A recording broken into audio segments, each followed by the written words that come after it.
beyond Glenfinnan.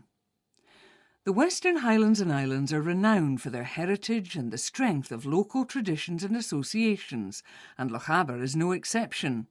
The brilliant Gaelic bard Alistair MacVeister Alistair was born near here, participated in and survived the Jacobite Rebellion of 1745, and produced Gaelic poetry that set the language on a par with Greek, Latin and English.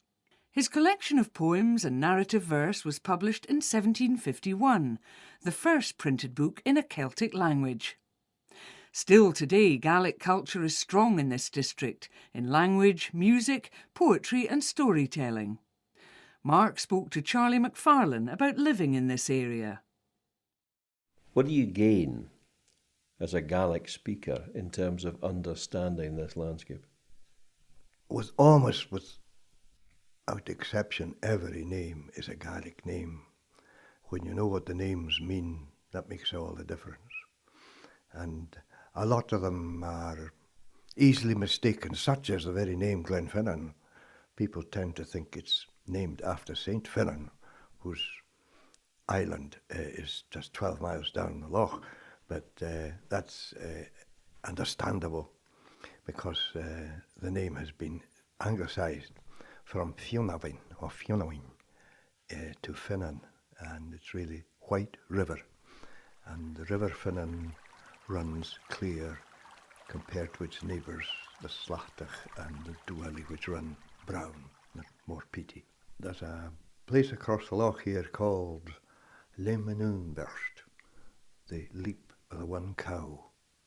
And before the forestry made a road there in 1966, it was just a very rough track.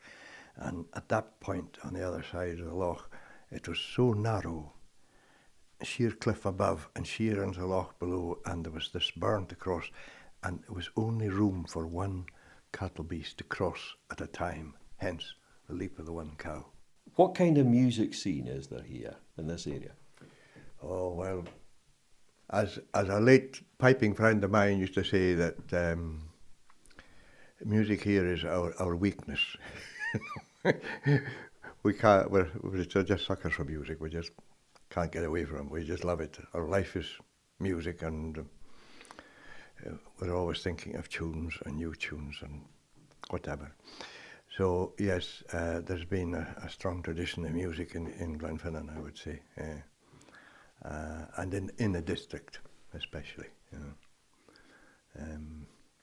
A strong tradition of piping, but fiddling also, and of course the fiddle music is very strongly influenced by the pipe music. And of course all Gaelic tradition, song, poetry and story, they all go together. You know. In days gone by, after the games, the piping judges would, two of them came from Skye, and they would spend the night at Inverleith, and then they'd go on by train. This time it was Seaton Gordon, a well-known author and naturalist.